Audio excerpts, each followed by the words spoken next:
Bon, ça fait 3 fois que je refais cette vidéo parce que je me rends compte que c'est très difficile de synthétiser de façon vraiment basique et simple le sujet que je vais aborder aujourd'hui en fait. Et bon, je pense que là, je vais y arriver. Aujourd'hui, on va parler de la thune sur YouTube. Alors, c'est un sujet qui, bon, je le sais déjà, on intéresse beaucoup. Et pour toutes les autres personnes qui sont pas forcément intéressées, c'est sûrement parce qu'elles ont une idée très basique et simple, en fait, du bail. Alors que quand tu regarderas cette vidéo, tu vas te rendre compte que c'est pas du tout le cas. Il y a des piliers à mettre en place pour comprendre ce que je vais vous dire. Parce que sinon, vous avez vraiment rien bité de A à Z. Donc, je sais que vous avez envie que je réponde là, maintenant, à la question de combien YouTubeurs gagnent par mois. Mais pour que tu comprennes ça, faut que tu comprennes le plus important. Quand on parle de tant d'argent, imaginons 1 euro les 1000 vues sur YouTube, ça veut pas dire que les 1000 personnes qui ont regardé la vidéo, ils ont une publicité. Ça veut pas dire que 1000 pubs sur une vidéo YouTube, ça fait 1 euro. Non, ça veut juste dire que 1000 personnes ont regardé la vidéo. Mais il n'y a pas les 1000 qui ont mangé une pub. Et ça, c'est en rapport au fait que on a ce qu'on appelle un inventaire, un catalogue publicitaire. Les marques, elles décident elles-mêmes en fait de mettre des publicités sur les vidéos YouTube. C'est pas YouTube qui nous paye en tant que YouTubeur. YouTube, il nous lâche juste une com, qui est d'ailleurs la moitié. Lui, il prend la moitié, il nous relâche l'autre moitié. C'est quand même pas chier. La vraie personne qui nous paye en tant que YouTubeur, c'est les marques en fait, qui soit nous ont ciblés, soit nous ont pas ciblés. Mais ça, on en reviendra juste après. En clair, quand moi, je vais sortir une vidéo YouTube et imaginons, je mets 3 ou 4 pubs sur la vidéo YouTube, et ben peut-être que toi, tu vas taper les 4 pubs sur ma vidéo YouTube et que ton voisin qui regardera ma vidéo, il va en avoir 0. Ou peut-être que tu vas en avoir une et lui 3. Ou tu vas en avoir 2 et lui 2. Et puis un autre, on n'en aura pas. Et un autre, il en aura les 4. C'est comme ça que ça fonctionne en fait. Et c'est pour ça que c'est si compliqué de pouvoir estimer ou en tout cas réellement mettre un chiffre sur le salaire des YouTubeurs. C'est parce qu'on ne sait jamais comment l'inventaire publicitaire il a été géré et sélectionné pour sa vidéo en particulier. Puis une autre vidéo, puis une autre vidéo. Et à la fin, ça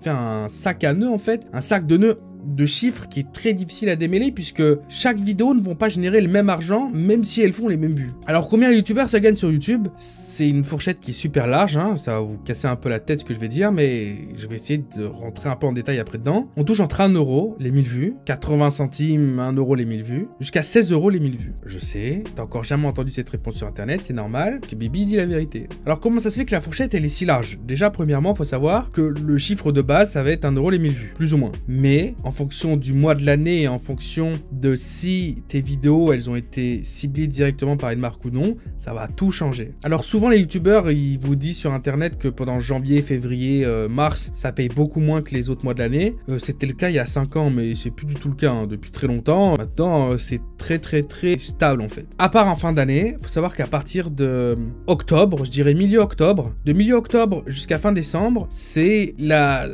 saucisse partie totale. Parce qu'on rentre en période de fête et que du coup, il y a beaucoup de budgets de com qui sont réalisés sur YouTube puisque les gens veulent vendre des jouets, les gens veulent vendre des téléviseurs, des écouteurs, des téléphones, bref. Donc, ils mettent une blinde sur les publicités sur YouTube. Et en fait, comme ils augmentent leur budget commercial, ils ont plus de publicité à mettre sur YouTube. Et comme l'inventaire, le catalogue publicitaire, il est plus important, il y a plus de gens qui vont prendre des pubs de leur tête en fait quand ils regardent ta vidéo. Et c'est ça la vraie raison de pourquoi tu as des vidéos qui vont générer beaucoup d'argent et d'autres pas du tout, enfin beaucoup moins. C'est simplement parce que ton inventaire publicitaire il était plus important sur une vidéo et moins important sur une autre. Donc c'est vrai que je connais des gens au mois de décembre, ils sont montés à 16 euros les 1000 vues. Ah oui, et puis je vous le dis tout de suite, comme ça il y a personne qui est choqué et qui reste bloqué là-dessus jusqu'à la fin de la vidéo. Oui, il y a des youtubeurs que vous regardez sur YouTube qui font plus d'1 million d'euros par mois. Voilà. On a l'impression qu'ils vivent comme des pauvres ou comme des gens normaux. Peut-être que tu les vois acheter une maison, ils vont l'annoncer 5 ans après, ou peut-être que tu les vois rouler dans des voitures basiques. Mais oui, il y a des youtubeurs francophones, français, que tu regardes souvent en tendance, qui sur leur compte en banque ont déjà 20 millions, 30 millions d'euros. Et de toute façon, le calcul, il est simple. Si tu estimes qu'un youtubeur est entre 1 euro et 16 euros les 1000 vues, mais en moyenne, un bon youtubeur qui fonctionne bien, il va tourner aux alentours de 2 euros et quelques les 1000 vues. Bon bah voilà, quand tu vois que certains youtubeurs, ils font 30 millions de vues par mois, fin de l'histoire. Et là, on parle que des vues. Donc, en première étape, combien un youtubeur gagne et comment un youtubeur gagne sa vie? Grâce aux vues YouTube. Et même si j'ai pas trop envie de vous casser la tête avec la complexité du bail de changement de tarif en fonction des vues sur chaque vidéo, etc., faut quand même que je vous dise quelque chose. Chaque publicité et chaque vue ne vaut pas le même prix aussi en fonction de la publicité qui va apparaître sur ta chaîne YouTube. Par exemple, tous les youtubeurs qui sont dans le luxe, dans l'automobile, dans le maquillage, dans la mode, bon, ils touchent beaucoup plus d'argent que les autres. Si t'es un youtubeur qui fait des vidéos sur des bagnoles, les GMK et compagnie, Akram Junior, bon ben eux, ils parlent vraiment beaucoup d'argent avec leurs vidéos YouTube parce qu'en fait, leur chaîne YouTube et leurs vidéos YouTube, elles sont ciblées par des marques de luxe qui mettent plus d'argent et qui ciblent une chaîne pour remplir 100% du catalogue de 3 ou 4 vidéos d'une chaîne YouTube d'un seul coup. Bon après, c'est des gens qui sont déjà extrêmement riches en général, les youtubeurs automobiles, donc c'est vraiment des centimes pour eux. Mais c'est quand même bon à savoir. Pareil, les Lena Situation et compagnie, on parle de youtubeurs qui font des vidéos avec Chanel, avec Dior, etc. Bon, eux aussi, ils ont des catalogues publicitaires qui sont ciblés très souvent sur leur chaîne YouTube. Donc d'un seul coup, ils vont voir une vidéo YouTube qui va vraiment taper les 5 €, les 1000 vues quoi. Et comme c'est souvent des youtubeurs qui font des 1 à 2 millions de vues la vidéo, bon bah ça fait plaisir hein. Une petite vidéo de 10 minutes qui rapporte 20 000 €, faut pas s'étonner de les voir tout le temps en vacances après. Et la deuxième façon de palper de la thune sur YouTube, c'est les placements de produits en fait. Les vidéos sponsors. Et là encore, c'est encore plus chiant à comprendre puisque il y a des choses que moi-même j'ai encore du mal à admettre en fait. Pas des choses que je sais pas, mais c'est vrai que j'ai du mal à les admettre. Donc comment ça marche en fait les vidéos sponsors sur YouTube? C'est simple, soit tu vas contacter une marque, soit une marque va te contacter, soit tu as un agent qui va contacter une marque pour toi, soit tu as un agent qui va te contacter qui est envoyé par une marque. Bref, business to business, dans tous les cas, tout démarre sur de la communication. Et puis ensuite, tu vas tout simplement parler budget et salaire en fonction de si ça t'intéresse ou pas, tu tapes une vidéo ou pas à la fin. Et combien un YouTuber est payé sur une vidéo sponsor? Et ben ça les amis, c'est improbable à comprendre comment ça fonctionne. Et j'ai mis des années à piger pour enfin comprendre il y a quelques mois à peine. Ça m'a vraiment pris du temps. Et la réponse, elle est décevante en fait. C'est un peu comme Dewey. Je m'attendais à rien, mais j'étais quand même déçu. Donc pendant un long moment, il faut savoir que les marques, elles étaient complètement à l'ouest par rapport à YouTube et les vidéos sponsors, elles étaient payées au nombre d'abonnés. Ça a duré quand même quelques années, hein. C'était une catastrophe parce que les marques, elles estimaient que ça valait pas du tout le coup en fait de sponsoriser des vidéos YouTube par rapport à ça, qu'elles sponsorisaient des youtubeurs qui avaient 1 million, 2 millions d'abonnés, mais c'était des youtubeurs qui étaient perdus de l'ancien temps en fait. Et donc ces marques-là, elles lâchaient des 10 000, 15 000 balles et elles se retrouvaient avec quasiment aucun retour sur investissement. Mais en même temps, quand tu vas payer un monsieur le V12 pour ses abonnés alors qu'il fait les vues de quelqu'un qui a 40 000 abos, c'est compliqué quoi. Ensuite, elles ont fini par comprendre qu'en fait, ce qui importait, c'était pas le nombre d'abonnés mais les vues. Et du coup, elles ont commencé à faire évoluer leur méthode en fait de marketing par rapport à ça quoi. Et là où il y a un gros problème sur YouTube, c'est que les youtubeurs entre eux ils communiquent pas en fait. Ils ajoutent très perso au niveau des placements de produits, très perso, ce qui fait que il y a toujours au moins la moitié des youtubeurs qui sont pinés sur ce qu'ils valent réellement et le prix en fait qu'ils acceptent. Faut savoir que moi pendant très longtemps, j'ai accepté des placements de produits où j'étais payé 700 € pour 300 000 vues. Puis après j'ai compris que pour 300 000 vues, je pouvais demander en fait 10 000 €. Voilà. Du coup, c'est une catastrophe ambulante en fait ce qui m'est arrivé. Et je suis pas du tout le seul à qui c'est arrivé. Alors, je vais être super honnête avec vous et super transparent. Je vais vous dire combien j'ai touché pour chaque placement de produit que j'ai fait dans ma vie. Et c'est facile pour moi parce que j'en ai pas fait des tonnes, hein. J'ai dû en faire une dizaine à peu près. Et ça va aller très vite. On va aller des moins payés aux plus payés. Donc, en majorité, la plupart des placements de produits que j'ai fait, j'ai touché à peu près entre 500 et 700 €. Et ça, c'était pas à chaque échelonnage de vues, j'avais plus ou quoi que ce soit, non. On parle de flat fee, comme on dit, donc un budget mis à plat, net, qui changera pas en fait. Que ta vidéo, elle buzz et qu'elle fasse 10 millions de vues, ou qu'elle complètement foire et fasse 16 000 vues, toi tu touches ta thune. Pendant très longtemps, quasiment tous les placements de produits que j'ai fait, je touchais 600 balles, 700 balles. Mais là où c'était compliqué, c'est que moi je prenais des 700 balles sur des vidéos qui faisaient 200, 300 000 vues. Et il n'y avait aucun youtubeur qui était là pour me dire que je me faisais enculer à sec depuis le début en fait. C'est-à-dire que même en soirée et tout, quand je croise des youtubeurs, c'était vraiment le sujet tabou. Il n'y a personne qui voulait parler argent. Jusqu'à ce que tu deviennes ami avec des youtubeurs, où là ils veulent bien discuter avec toi, et là tu te rends compte que tu te fais enfler depuis le début. Donc normalement, le prix, c'est 1000 balles les 100 000 vues. C'est-à-dire que si tu touches pas au moins 1000 € pour 100 000 vues, tu te fais vraiment enfler. Mais ça, c'est le prix du galérien en fait. C'est-à-dire que à aucun moment, tu dois accepter moins de 1000 € 100 000 vues. Mais la majorité des youtubeurs, bien évidemment, ils touchent plus. Et donc, comment une marque, elle va attribuer un prix en fonction d'un youtubeur quelconque, d'un autre youtubeur? C'est simple. Elle va se balader sur sa chaîne YouTube. Elle va faire une moyenne du nombre de vues qu'il fait par vidéo, ou en tout cas sur ses 8-7 dernières vidéos. Puis voilà, bon bah lui, il fait en moyenne 1 million de vues par vidéo, bon bah on lui donnera tant. Oh lui il fait 60 000 vues par vidéo, on lui donnera tant. Et c'est comme ça que ça fonctionne. Ensuite j'ai fait 2-3 placements de produits où j'ai été payé entre 1000 et 1300 €. Des placements de produits pour des logiciels de montage etc. à l'époque. Et ceux qui m'ont le plus payé, c'en a un pour un jeu qui s'appelait Albion Online, un MMORPG, auquel j'ai joué en plus, donc j'étais vraiment content de faire ça. Bon, j'ai pas joué longtemps, hein, mais en tout cas, c'était quand même cool d'avoir fait ça. Où j'ai été payé 5 000 € pour une vidéo qui a fait 80 000 vues. Et eux, ils étaient super contents. Vraiment super content.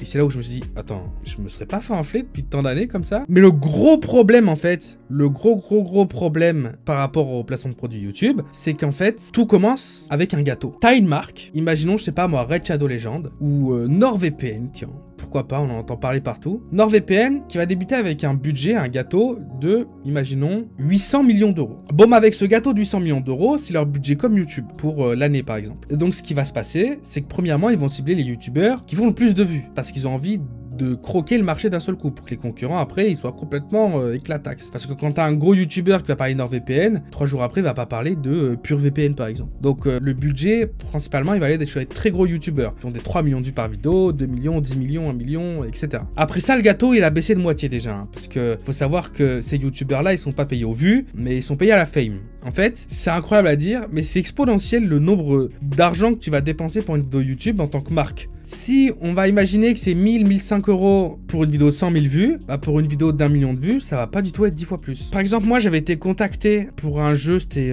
Lord Mobile, je sais pas trop quoi, c'était un jeu de viking sur téléphone. Bon ben eux ils m'avaient proposé 1300 euros pour une vidéo qui devait, alors ils avaient mis une condition, parce que certaines marques peuvent mettre des conditions, mais ils disent ta vidéo il faut qu'elle fasse au moins 200 000 vues. 1300 euros, 200 000 vues. Bon bah moi, j'étais là en mode c'est vraiment pas très bien payé, mais je suppose que ça reste dans les clous, why not? Et j'apprends d'un ami que lui aussi, il était contacté par Lord Mobile. Et par contre, lui, ils lui ont dit que s'il pouvait faire 500 000 vues assurées, il était payé 10 000 euros. Et là, je commençais à me dire, mais si moi je payais 1000 balles pour 200 000 vues, quoi lui, pour 500 000 vues, il est payé 10 000 balles. Et c'est là où j'ai appris ensuite qu'un gros youtubeur qui est dans notre réseau, etc., avec qui j'étais pote avant, plus maintenant, bref, on s'en fout, lui, il a été payé 50 000 euros pour une vidéo de 800 000 vues. Et là, je me suis dit, il y a un problème. Et c'est là où j'ai mis beaucoup de temps à comprendre d'où venait le problème. Et j'ai compris. En fait, les budgets publicitaires, il faut être les premiers à taper dedans. Si tu fais pas partie des premiers à taper dedans, si t'as pas des contacts avec des agents qui directement ont connaissance de tous les budgets qui vont arriver, les appeler,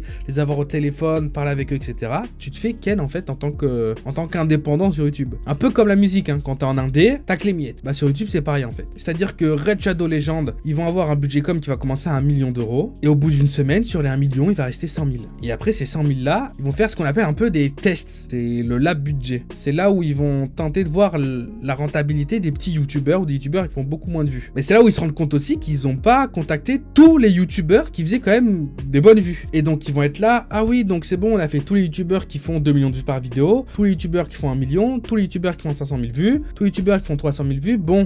Bah c'est parti, on va s'attaquer aux petits youtubeurs. Et donc ils vont contacter un petit youtubeur. Salut, je vois que tu fais 60 000 vues par vidéo. Ça t'intéresserait d'être payé 800 euros pour Raid Shadow Legends. Bon, le youtubeur qui a 60 000 vues, il est trop content. Ah, putain, ouais, bah moi je prends 700 balles pour 60 000 vues. Merci beaucoup. Puis dans leur catalogue, ils vont faire de chaîne en chaîne, de chaîne en chaîne. Et paf, ils vont tomber sur Théodore. On va faire putain, Théodore. Lui, il fait quoi? Il fait 300 000 vues la vidéo, c'est bien. On l'a toujours pas sponsor. Bah, faut le contacter. Mais le problème, c'est qu'il me contacte avec le budget lab, le budget des miettes qu'il leur reste en fait. Donc on va me contacter, moi on va me dire salut, voilà, on te propose 1000 euros, est-ce que tu peux faire une vidéo? Et vu que moi je suis un dé, donc toute l'année j'ai que des budgets miettes, bah je me retrouve à accepter que des placements de produits à budget miettes en fait. Et c'est comme ça que je sors des vidéos qui font 500 000 vues, 400 000 vues, où je vais être payé sur une OP 800 euros, 900 euros. Alors que si j'avais eu un agent qui bossait pour moi, qui avait des vraies connaissances, des vrais contacts, qui avait pu me placer sur le biz dès le début, bah j'aurais pu taper, je sais pas moi, 5 000 euros, 4 000 euros, 8 000 euros, voilà quoi. Et ça m'est souvent arrivé d'accepter des placements de produits où j'étais payé 700 balles. Mes vidéos elles ont tapé 200-300 000 vues, 250 000 vues, et j'ai appris que un ami à moi qui a fait moins de vues que moi, c'est-à-dire dans les 130, 140, 150 000 vues, bah lui il touchait 3 000 euros. Je me dis putain toi t'as fait 120 000 vues, t'as touché 3 000, j'ai presque fait 300 000, j'ai touché 700. La vie est injuste quand même. Mais bon, lui, il a un agent et toi, t'en as pas. Alors là, vous êtes en train de me dire, bah t'es con, pourquoi tu restes en indépendant, t'as qu'à trouver un agent? Ouais, mais les agents, ils sont un peu tous bookés déjà, les vrais, hein, qui ont des vraies connaissances. J'ai accepté à 3 reprises d'avoir un agent, un gars qui allait se placer pour moi pour les placements de produits, etc. Et à chaque fois, je tombais sur des mythos, en fait, des gros mythos qui faisaient semblant d'avoir des relations et s'étaient retrouvés, en fait, à rien proposer ou proposer que de la merde. Parce qu'en fait, ils s'amusaient juste à l'apprenti sorcier, envoyer des mails à toutes les marques en espérant avoir des réponses. Mais ça, moi, je peux le faire, hein. Je le fais déjà des fois, donc pas besoin de lui pour ça quoi. La vraie méthode pour pouvoir toucher beaucoup de bif sur un placement de produit en tant que youtubeur, c'est d'avoir un vrai agent, qui a des vrais liens, des vraies connexions, qui là maintenant, je sais pas, moi je pète ma souris, lui il passe un coup de fil, demain je reçois une souris Logitech. Un type comme ça en fait. Ça c'est des types en or, et ils sont déjà tous pris. Il y en a pas beaucoup en plus, hein. Je dirais qu'il y en a à mon avis sur le YouTube francophone, il va y en avoir une centaine, même peut-être 60. Je parle de vrais, hein. Ensuite, il y a des gens moins connus qui sont moins efficaces mais qui sont toujours là. Mais voilà, on va dire qu'il y a une cinquantaine de personnes grosso modo qui sont vraiment capables de faire fonctionner ta chaîne YouTube avec des placements de produits. Et ces gens-là, ils ont déjà des catalogues de YouTubeurs. Ils s'occupent déjà de 6, 8, 13, 15, 20 YouTubeurs. À un moment donné, c'est pas des networks, hein. Ils vont pas avoir un agenda avec 70 YouTubeurs. Sinon, eux-mêmes, eh ben, ils deviennent plus en fait rentables pour ces YouTubeurs-là. Parce que t'imagines bien que s'ils sont efficaces, c'est parce que justement, ils ont peu de YouTubeurs qui sont efficaces. Et donc, à chaque fois, ils proposent à chaque placement de produit. Si le type, il commence à avoir 50 YouTubeurs à proposer à la marque elle va dire, ok, on t'en sponsor 5. Donc lui, à chaque fois, il doit choisir, etc. Et au final, il y a trop laissé pour compte et ça fonctionne pas pour eux, quoi. Mais c'est vrai qu'il y a des histoires assez loufoques que j'ai entendues de ma vie. Et c'est pas des rumeurs, hein. Je parle d'histoires qui sont réelles, puisqu'on parle entre nous, en tant que youtubeur, entre amis, etc. Bon, je connais des gens quand même qui ont pris des placements de produits à 50 000 € la vidéo de 2 millions de vues, quoi. Et donc, oui, il y a certains youtubeurs, vous les voyez faire des placements de produits à chaque vidéo. Et bah oui, c'est des youtubeurs qui font des millions, en fait, et fin de l'histoire, quoi. Ça, faut pas être trop étonné, quoi. Et c'est du brut, attention, hein. Je pense que là, on est vraiment trop dans la spécificité et vous préfériez peut-être juste une vidéo où j'explique comment un de mes voisins essayait de me buter ou je sais pas, moi. Donc, vous me dites ça dans les commentaires. C'était Théo. Peace out.